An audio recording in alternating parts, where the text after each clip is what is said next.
Professor, it's an honor to have you on, and we've been really rounding the corner this morning on the contempt charge for Christopher Wray. Perhaps you can illuminate for our audience, what will become of this? I mean, is Christopher Wray really going to be locked up? Is he going to be put in shackles and frog marched through D.C., or is this going to go to the Department of Justice and they're just going to laugh at it?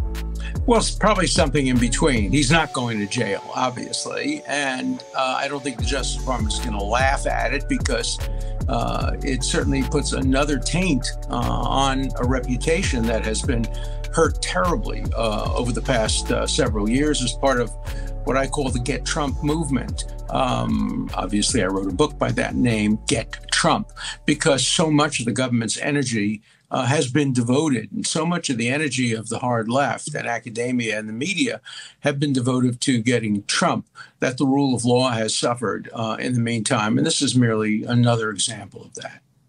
So what would be your guess then? You said somewhere in the middle. I mean, will this, we saw Eric Holder be held in contempt. What do you game theory will happen here? Well, nothing will happen seriously. There may be hearings. There may be attempts to come to a modified solution. In the Holder case, nothing happened.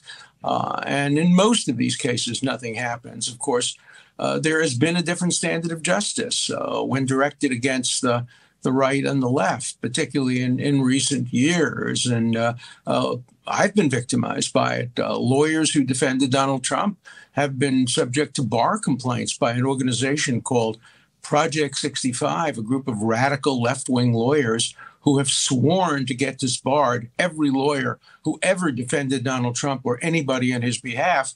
And there are judges who are basically going along with that. And so it's very important to fight back. And I offered publicly to defend any lawyer who had a bar complaint leveled against him by Project 65 for his defense of Trump. And what, of course, Project 65 did is they leveled the bar complaint against me. So that's the way it's working. But, you know, I'm a thick-skinned, tough guy who's going to always fight back. I've been doing it for 60 years, and I'm not stopping now.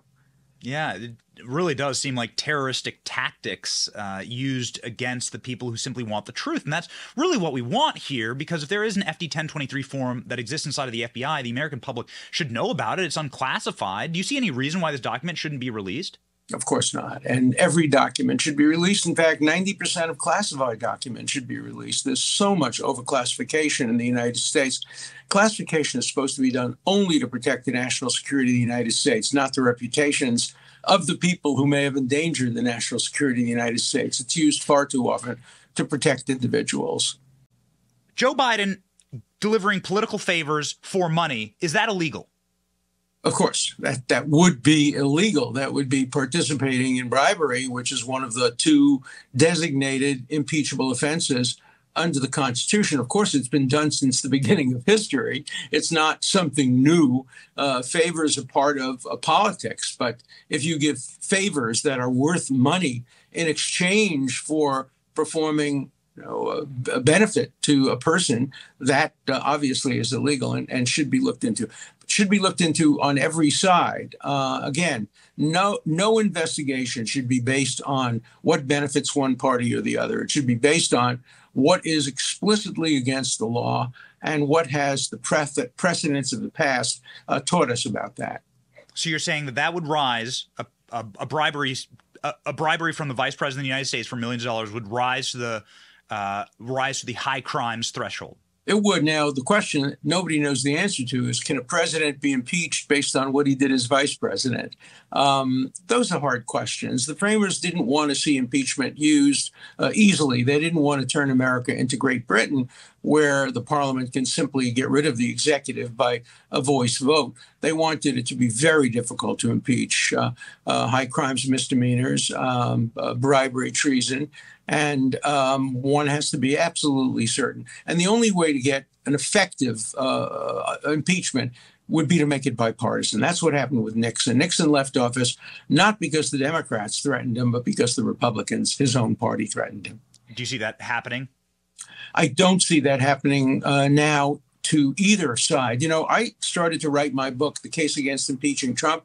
The original title was The Case Against Impeaching Hillary Clinton, because everybody thought she was going to get elected in 2016, and everybody thought the Republicans would try to impeach her.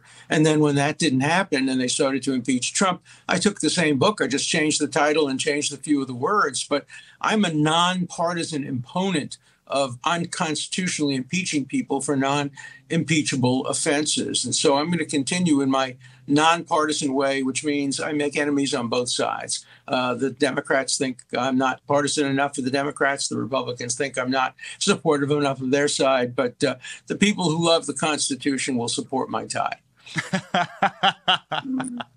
Godspeed, Professor. We support your tie. Thank you. It's a stunner. Thank you, sir. Thank you. Thank you.